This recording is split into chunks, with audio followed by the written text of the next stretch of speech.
C'est pour ça que de plus en plus, bien dans le Seigneur, dans les temps de la fin, l'église véritable, elle sera cachée. Comme au temps de Jézabel, les véritables prophètes étaient dans les grottes. C'est pour ça ceux qui partiront à l'enlèvement de l'église, ce sera ceux qui seront dans les coulisses et qui seront en train de se préparer pour le grand retour du Maître. C'est pour ça que Jésus veut te sanctifier. Laisse Jésus te laver par les eaux de sa parole. La grâce et la paix par Jésus de Nazareth, le ressuscité du troisième jour. Aujourd'hui, par la grâce de Dieu, nous allons parler des Jésuites.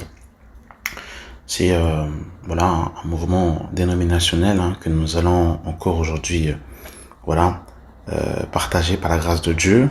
Et nous voulons voir un peu l'histoire, dans quel contexte ils sont arrivés, et aussi par rapport en fait à la chronologie dans l'histoire de l'Église, à quel moment sont-ils arrivés. Donc on va commencer un peu par l'histoire. Alors qui sont les Jésuites? Les Jésuites sont les membres d'un ordre religieux catholique appelé la Compagnie de Jésus, fondée en 1534 par Ignace de Loyola. Elle fut reconnue par le pape Paul III en 1540. Les Jésuites se spécialisent dans la propagation de la foi catholique. Ils fondèrent de nombreux collèges où ils enseignent aux garçons des classes aisées dirigeantes. Ils organisent aussi de nombreuses missions pour convertir des peuples non chrétiens ou considérés comme hérétiques par les catholiques. Leur grande influence et leur soumission au pape inquiètent les autorités de nombreux pays européens. Par leur action dans l'enseignement et les missions en Europe et outre-mer, ils ont été l'un des instruments les plus actifs de la réforme catholique ayant fait le vœu d'obéissance au pape. Donc, les jésuites sont tout simplement en fait un dérivé des catholiques. Mais vous allez voir en fait que les jésuites ont été tout simplement fondés par l'Église catholique. Et ils ont été fondés dans un but bien spécifique. C'était pour pouvoir contrecarrer la réforme protestante. Nous le verrons par la suite. Donc, par rapport en fait au fondateur, donc, qui est le fondateur des Jésuites? C'est en 1521 que le noble espagnol Ignace de Loyola, donc le fondateur c'est Ignace de Loyola, combattant pour le roi Navas, fut grièvement blessé aux jambes. Ignace, bouillant combattant, fut obligé de rester au lit. Durant sa longue convalescence, il ne trouva à lire que des vies de saints. Lui, le féru d'histoire chevaleresque, frappé par leur vie exemplaire, il décida de devenir lui-même un saint homme. Guéri, il se retira dans une grotte à Montrennes pour jeûner et méditer. C'est là qu'il débuta l'œuvre de sa vie, son célèbre traité de spiritualité, les exercices spirituels. C'est Ignace de Loyola qui imposa le nom de Compagnie de Jésus. Afin de rappeler à tout l'engagement en faveur de Jésus, Ignace lui-même se considère comme un chevalier de Dieu. Le terme de jésuite, plus familier, viendra plus tard. Comme les autres religieux catholiques, les jésuites profèrent les 3 vœux. Donc écoutez bien parce que là c'est très intéressant. Il y a 3 vœux, je dirais 4 qu'ils vont professer. Et vous allez voir, les jésuites profèrent les 3 vœux. Donc le premier, la pauvreté. Le deuxième, la chasteté. Et le troisième, l'obéissance. Après leurs 2 ans de noviciat, ils prononcent en plus un vœu qui leur est propre, l'obéissance absolue à la volonté de Dieu et au pape.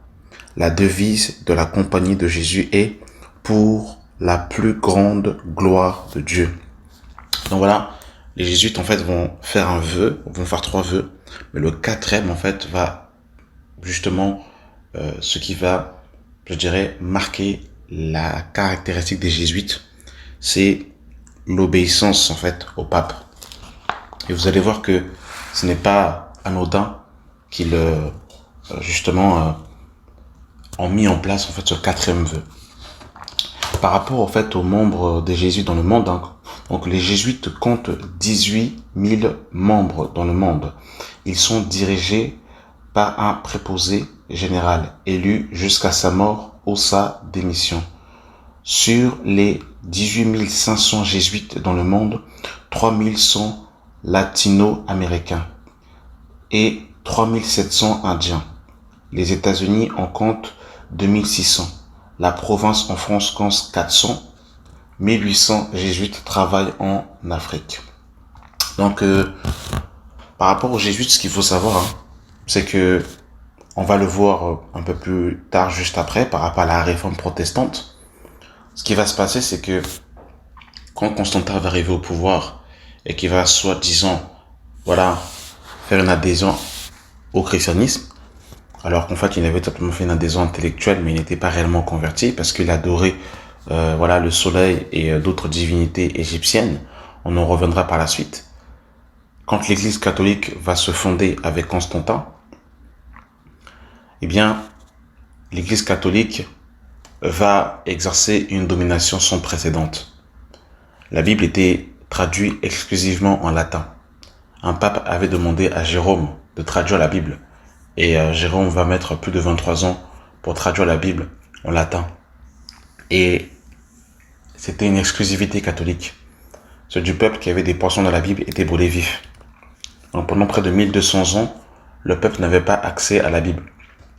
Et ce qui va se passer, c'est que dans les années 1517, un homme du nom de Martin Luther, qui était un moine catholique, et cet homme, ce dernier, se posait des questions concernant son salut.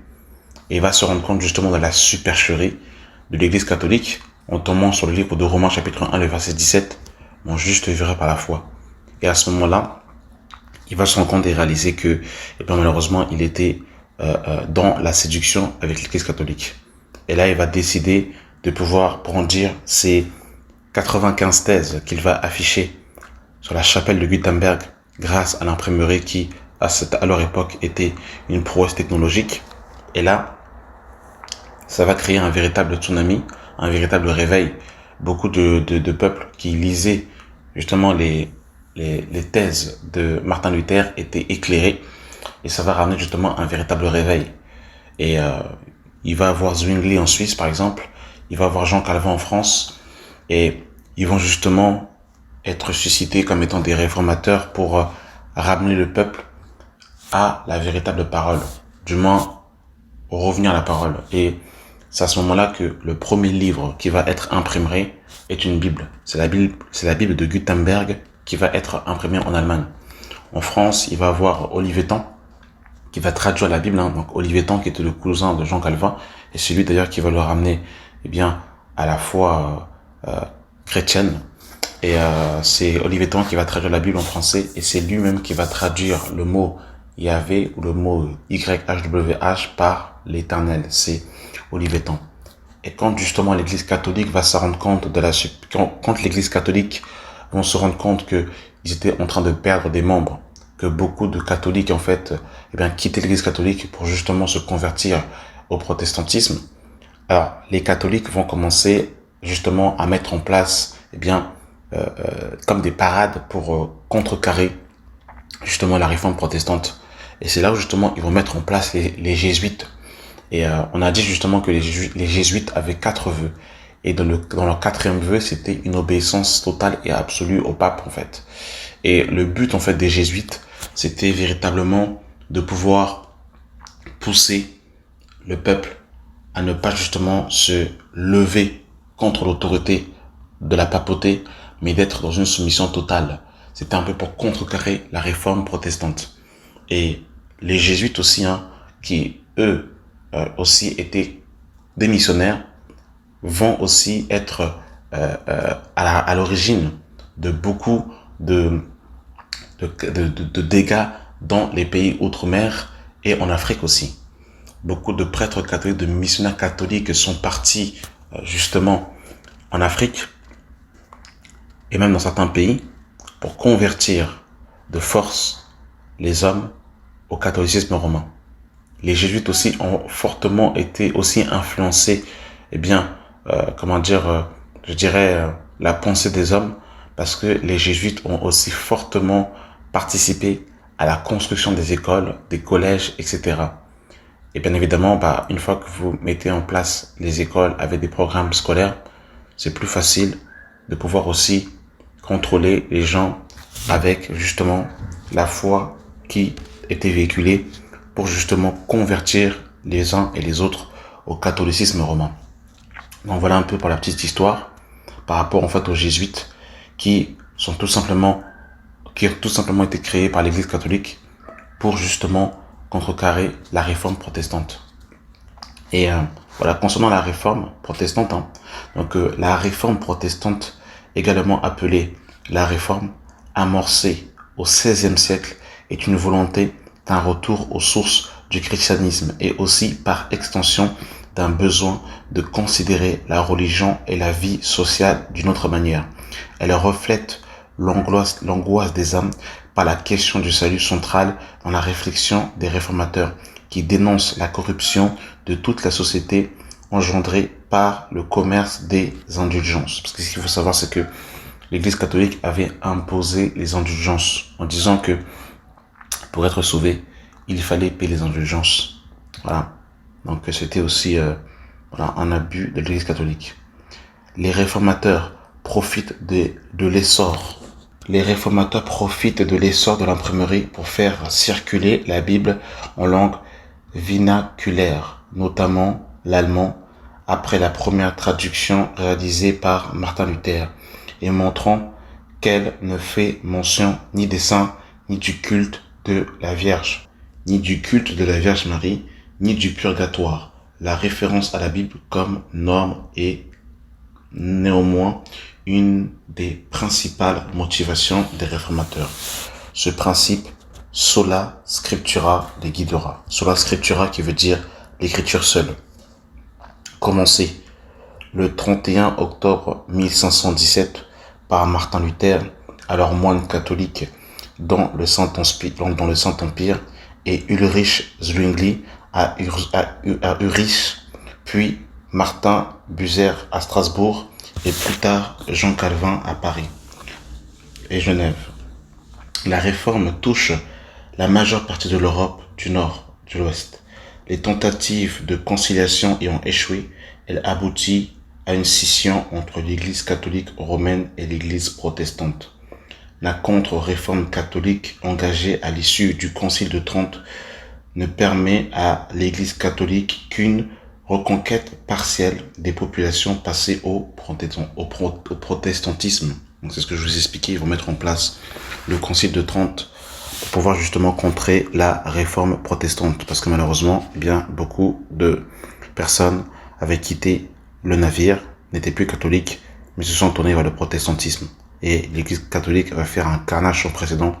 Ils vont brûler, tuer beaucoup de personnes qui s'opposaient à la réforme catholique, qui s'opposaient à l'autorité du pape et justement à l'Église catholique. Voilà. Le Concile de Trente est le 19e concile œcuménique reconnu par l'Église catholique, convoqué par le pape Paul III le 22 mai 1542 en réponse aux demandes formulées par Martin Luther et Jean Calvin dans le cadre de la réforme protestante. Il débute le 13 décembre 1545 et se termine le 4 décembre 1563. Ces sacrements sont, donc ils vont mettre en place les 7 sacrements. Donc le baptême bien évidemment, qui est le baptême par aspersion bien sûr, qui n'est pas le baptême par immersion. Le mot baptême veut dire immerger, plonger dans. Or les catholiques baptisent des enfants. Et l'apôtre Pierre nous révélera dans le livre de 1 Pierre chapitre 3 que le baptême est un engagement de bonne conscience. Or, les enfants ne sont pas conscients de l'engagement qu'ils prennent. De plus, nous voyons que le baptême dans les Écritures est un baptême par immersion. On voit que quand Jésus va sortir de l'eau, dans Matthieu chapitre 3, une voix va se faire entendre du ciel. Donc s'il est sorti de l'eau, ça montre bien qu'il était au préalable dans l'eau. Dans les Écritures, vous ne verrez pas de baptême par aspersion, littéralement de l'eau qui est déposée sur le front. Voilà. Donc, le baptême catholique n'est pas un baptême biblique. L'Eucharistie, donc l'Eucharistie, vous savez, c'est cette hostie qui est rond. Et je disais précédemment que Constantin était un adorateur des divinités étrangères et il adorait aussi le soleil. Et c'est aussi lui, Constantin, avec son groupe, qui vont mettre en place et qui vont définir dimanche comme étant le jour du Seigneur. Et dimanche était un jour qui était dédié à la divinité principale qui était le Dieu Soleil. C'est pour ça que l'Eucharistie est rond et il représente en fait le Dieu Soleil tout simplement. Vous avez la confirmation, vous avez le sacrement de réconciliation, aussi appelé sacrement de pénitence. Vous avez par la suite l'onction des malades, aussi appelé sacrement des malades, l'enseignement extrême onction, le mariage, donc ils vont mettre en place la bénédiction nuptiale, le fait qu'un moine catholique puisse bénir des mariages. Donc, si dans nos églises évangéliques, eh bien, les pasteurs exigent de pouvoir bénir les mariages, sachez que ça vient du catholicisme romain et plus précisément au Concile de Trente. Et la manière justement d'avoir mis ça en place, c'était pour pouvoir contrôler les gens pour que justement les personnes soient que leur mariage soit reconnu par justement les catholiques. Parce que ce qu'il faut savoir, c'est qu'avant l'État et l'Église catholique ne formaient qu'un seul. Ils vont se diviser seulement par la suite. Donc du coup, eh bien, l'Église catholique avait mis en place justement ce mariage pour contrôler les gens. Donc voilà, la bénédiction nuptiale. Ils vont mettre aussi en place l'ordination. L'ordination, qui est aussi exercée dans beaucoup de nos assemblées. Et c'est le fait de pouvoir mettre de l'huile sur le front, des personnes qui vont justement rentrer dans le ministère. Et quand vous regardez la Nouvelle Alliance, vous verrez que en aucun cas, les apôtres vont ordonner les personnes avec de l'huile d'onction. Ça se faisait sous la loi, mais c'était une image justement, du Saint-Esprit. Et aujourd'hui, l'onction, c'est le Saint-Esprit lui-même. Hein. Et d'ailleurs, l'apôtre Jean le dira dans le livre de 1 Jean chapitre 2. Pour vous, l'onction que vous avez reçue vous enseigne toutes choses. Donc l'onction, aujourd'hui, est le Saint-Esprit. Donc on ne va plus ordonner les gens avec de l'huile d'onction. Voilà. En réponse aux théologies protestantes, le Concile y confirme la doctrine du péché originel, affirme lors du VIe siècle de Carthage en 418, précise celle de la justification de l'autorité de la Bible spécifique aux catholiques romains et confirme les 7 sacrements, le culte des saints et les reliques, ainsi que le dogme de la transsubstantiation. Sur le plan disciplinaire, il crée les séminaires diocésains destinés à former les prêtres. Trente est l'un des conciles les plus importants de l'histoire du catholicisme. Il est le plus abondé cité par le Concile du Vatican II qui définit le dogme de l'infaillibilité pontificale. Et l'infaillibilité pontificale, c'est le fait que le pape ne peut pas se tromper et que tout ce que le pape dit est parole d'évangile. Donc en d'autres termes, c'était pour asseoir l'autorité suprême du pape. Donc voilà un peu mes amis par rapport à la naissance des jésuites. Hein. Donc les jésuites vont être fondés, après le mouvement protestant. Donc vous avez les catholiques, ensuite vous avez les protestants et par la suite vous avez les jésuites. Et quand les jésuites vont être fondés en 1534, vous allez avoir par la suite le Concile de Trente qui lui justement va commencer en 1545 et finir en 1563 pour contrer la réforme protestante. Voilà, donc en vérité, les jésuites sont tout simplement des catholiques, tout simplement. Et pour pouvoir citer quelques points doctrinaux de l'Église catholique, il y a tellement de points qui sont difficiles à citer. Il y en a tellement, on va en citer quelques-uns. Vous avez des en premier temps déjà la construction des bâtiments, par exemple, la construction des bâtiments, le fait de pouvoir associer l'église à un bâtiment. La construction des bâtiments vient du catholicisme romain.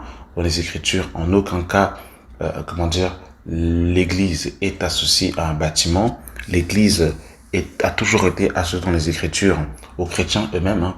D'ailleurs, par exemple, vous ne trouverez pas dans la Bible les églises de maisons, mais plutôt les églises qui sont dans les maisons.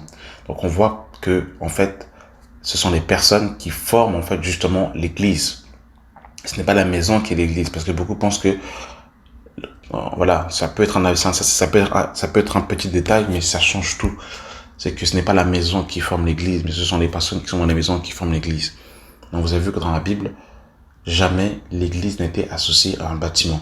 D'ailleurs, la parole de Dieu nous dira dans le livre de Actes 17, le Dieu qui a fait le monde et tout ce qui s'y trouve, étant le Seigneur du ciel et de la terre, n'habite point dans des temples faits par des mains d'hommes. Donc ça, c'est par rapport à la construction des bâtiments, par exemple. Ils vont mettre en place, par exemple, le vœu de chasteté des papes, des prêtres, pardon, que Dieu, les papes aussi d'ailleurs, hein, avec des papes que Dieu justement ne leur a pas ordonné. L'apôtre Paul, dans le livre de 1 Corinthiens chapitre 9, dit qu'il désire que tout soit comme lui, mais toutefois, chacun tient un don particulier qu'il a du Seigneur. Donc là, on voit clairement que l'Église catholique vont complètement en faire une doctrine. Hein. Et d'ailleurs, l'apôtre Paul dira dans le livre de 1 Timothée chapitre 4 que certaines personnes, en fait, prescriront de ne pas se marier, et il appellera ça, en fait, des doctrines de démons. Donc, ils vont mettre en place, justement, en fait, le vœu de chasteté par rapport au pape, aux prêtres. Et c'est pour ça que, malheureusement, beaucoup d'entre eux qui n'ont pas reçu la grâce d'être eunuques, commencent, malheureusement, à abuser de certains enfants. Ils vont mettre en place, Marie comme étant la mère de Dieu. Ils vont mettre en place, l'Immaculée Conception. Le fait que Marie soit née sans péché. Ils vont mettre en place la montée de Marie au ciel, littéralement l'Assomption, qui est le 15 août dans nos calendriers, que soi-disant Marie serait montée au ciel. Ils vont mettre en place Marie comme étant la mère de Dieu, donc celle qui intercède pour nous, justement de pouvoir prier Marie pour pouvoir qu'elle puisse justement intercéder auprès de son fils Jésus. Ça, c'est une invention complètement catholique. Et pour votre information, Marie est tout simplement la Diane des Éphésiens. Dans Acte 19, les Éphésiens adoraient Diane. Pour votre information, Diane est tout simplement, Marie. C'est tout simplement, c'est la reine du ciel, voilà, tout simplement. Donc ils vont mettre en place aussi, l'adoration des reliques, des statues. Ils vont mettre aussi en place l'intercession des saints, de pouvoir prier les saints. Ils vont mettre en place, les enseignements avant le baptême. Donc les enseignements avant le baptême, ça vient du catholicisme romain. Dans la Bible, les personnes étaient baptisées le même jour où elles avaient cru. Lisez Acte 2, les gens sont baptisés le même jour où ils avaient cru. Lisez, Acte 8, hein, quand Philippe descend de Samarie, pareil. Il va aussi pareillement, prêcher la parole et ils vont être baptisés le même jour, ils vont croire. L'eunuque éthiopien, il va dire à Philippe, voici de l'eau que m'empêche d'être baptisé le même jour. Voilà. Donc, quand vous lisez tout Actes des Apôtres, vous verrez que les disciples étaient baptisés le même jour où elles avaient cru et qu'il n'y avait pas justement, le catéchisme et les enseignements avant le baptême. Donc ça, c'est catholique. Ils vont mettre en place aussi donc l'hostie qui est rond, comme je l'ai expliqué, donc le repas du Seigneur qui est ce petit pain qui est rond, qui était tout simplement dédié au Dieu Soleil, qui n'a aucun fondement biblique. Quand vous lisez Matthieu chapitre 26, le verset 26, le Seigneur va prendre une seule coupe qui représente son sang, qui va être partagé, et va prendre un seul pain qui va être brisé et qui va être partagé. Et ce pain, ce n'est pas le pain qu'on achète à la boulangerie, c'est du pain sans levain.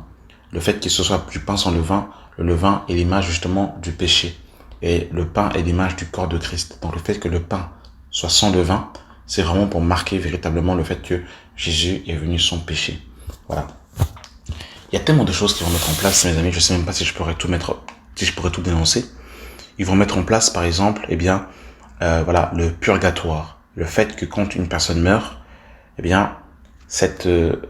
la famille du défunt pouvait prier en faveur de la personne qui est décédée pour justement que ces derniers puissent obtenir le pardon de ses péchés, que Dieu ait compassion de l'âme du défunt et que ce dernier justement soit sauvé et qu'il puisse aller dans la présence de Dieu. Voilà, donc le purgatoire qui est un lieu temporaire entre le paradis et l'enfer. Donc, pour vous montrer que c'est une doctrine luciférienne qui vient de l'enfer, la Bible nous dit dans le livre de Hébreux chapitre 9, il est réservé à l'homme de mourir une fois, après quoi vient le jugement. Voilà, donc ça c'est pour le purgatoire. Ils ont pris aussi la parole au sens littéral, où Jésus dira à Pierre, et moi je dis que tu es Pierre, et sur cette pierre je bâtirai mon église. Et qu'est-ce que les catholiques ont fait? Eh bien, ils ont pris les ossements de Pierre et ils ont bâti justement, l'église. Ils ont fondé la basilique Saint-Pierre justement sur les ossements de Pierre, parce que d'après l'histoire, Pierre serait mort à Rome, parce que justement, il était parti à Rome pour justement prêcher l'évangile. Et d'après l'histoire, bien sûr, il aurait été crucifié la tête en bas et serait mort à Rome. Et c'est sur les ossements de Pierre, justement, que l'Église catholique a bâti la basilique Saint-Pierre. Et d'ailleurs, avec la basilique Saint-Pierre, ils ont aussi bâti la basilique Saint-Pierre avec les indulgences des catholiques. Vous vous rendez compte comment c'est terrible? Des tas et des tas de fausses doctrines qu'ils vont annoncer. Ils ont mis en place, bien sûr, comment j'aurais pu passer à côté de cela, ils ont mis en place aussi la Trinité. D'ailleurs, le premier concile, qui va avoir, donc le concile de Nicée en 325, les deux questions cruciales que l'Église catholique s'était posées, c'était la place de Jésus et la date par rapport à la Pâque. Il y avait deux hommes justement qui étaient en désaccord, deux prêtres d'Alexandrie, Athanase et Arius, ces deux prêtres d'Alexandrie qui vont se disputer la question par rapport à la place de la divinité. Arius disait que Jésus n'est pas Dieu et Athanase disait que Jésus est Dieu. Et là, Constantin va rassembler plus de 315 évêques pour pouvoir traiter cette question. Et parmi ces 315 évêques, deux seuls évêques justement n'ont pas voulu signer l'accord justement que Jésus était un être qui est incréé. Et par la suite, bien évidemment, Arius va être discommunié, mais par la suite, il va être de nouveau réintégré. Et si vous voulez savoir pourquoi est-ce que des sectes comme les témoins de Jéhovah disent que Jésus n'est pas Dieu, mais que c'est un être créé, sachez que ils ont pour père Arius, qui est justement le fondateur de cette doctrine. Donc vous avez vu comment c'est terrible, les fausses doctrines que l'Église catholique va mettre en place. Et pour votre information, la plupart des dénominations qui sont dans le christianisme, parce que pour ma part, le Seigneur n'est pas venu bâtir le christianisme. Jésus n'est pas du tout venu bâtir le christianisme, pas du tout. Le christianisme, a été fondé par les hommes. Et la plupart des dénominations que vous voyez, que ce soit les jésuites, ont été fondées par le catholicisme romain. Après les jésuites, vous avez eu les protestants qui sortent de l'Église catholique, mais vous verrez que parmi même en fait les protestants qui ont fait une réforme, eh bien ils avaient encore été malheureusement paganisés par le catholicisme romain. Il y a certaines choses qui vont encore continuer à pratiquer que le catholicisme romain malheureusement pratiquait. Après les protestants, vous allez avoir les baptistes.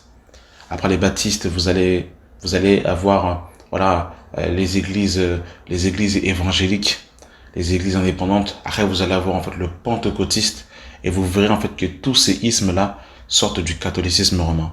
Quand vous regardez par exemple même les Mormons, quand vous regardez un peu leur doctrine à la source, vous voyez aussi que eux aussi sortent aussi du catholicisme romain. Quand vous regardez les adventistes, pareil, toutes ces dénominations ont pour mère le catholicisme romain. C'est le catholicisme romain qui a engendré toutes ces dénominations.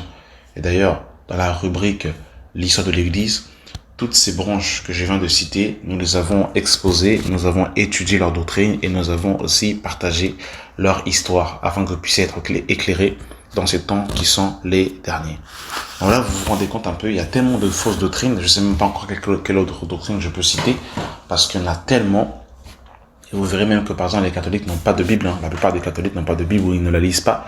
Et d'ailleurs, la Bible catholique contient, si je ne m'abuse, entre soit 73 ou 72 livres, mais je crois la Bible catholique contient 73 livres. Ils ont des livres apocryphes, littéralement des bibles, des livres qui ne sont pas inspirés. Donc les catholiques, eux, ont 73 livres. Or, la Bible que nous avons, elle en a 60, elle contient 66 livres. Et ils ont justement rajouté des livres pour pouvoir justifier le culte marial, donc à la Vierge Marie. Voilà.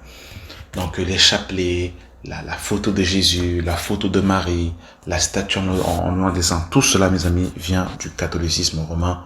Et véritablement, il faut prêcher ces choses, il faut dénoncer ces choses pour que, voilà, les chrétiens soient délivrés. Aller à Lourdes pour pouvoir adorer Dieu, adorer les saints, adorer Marie, ça c'est pas de Dieu. La Bible, Jésus dirait clair dans Jean 14, il dira, ce n'est ni à la montagne, ce n'est ni à Jérusalem, ni sur cette montagne qu'il faut adorer le Père, car le Père veut des adorateurs en esprit et en vérité. Vous avez vu, il y a tellement de choses à dire, tellement de choses à dénoncer. Je peux pas tout citer, parce que là, quand je suis en train de vous parler, c'est pas préparé, c'est spontané, c'est ce qui me vient, je suis en train de vous partager en même temps, voilà, les doctrines qui me montent dans le cœur, mais pour vous dire que il y a des tas et des tas de fausses doctrines que vous avez dans l'Église catholique et qui malheureusement, voilà, sont là, et je terminerai par là, hein, donc le pape, hein, qui veut dire le vicaire ou encore le substitut, le remplaçant de Christ sur la terre. Alors lui, il est considéré comme étant la représentation de Jésus et l'Église catholique a une révérence absolue du pape. Hein. Il peut tout dire et tout ce qu'il dira sera parole d'évangile. Il est aussi appelé le Saint-Père, alors que Jésus dira, n'appelez personne votre Père céleste, car un seul est votre Père. Bref, tellement de choses à dire et vous avez vu comment ils ont fait beaucoup de dégâts. Donc voilà un peu mes amis, je voulais vous exposer par rapport en fait aux jésuites. C'est vrai que j'ai touché un peu l'histoire du catholicisme romain et des protestants parce que c'est lié, parce que ils sont vraiment en fait entre les deux. Donc c'est pour ça que j'ai vraiment voulu prendre le temps de pouvoir exposer tout cela. Voilà mes amis, merci d'avoir pris le temps d'écouter cet audio et que la grâce et la paix soient avec vous au nom de Jésus. Amen.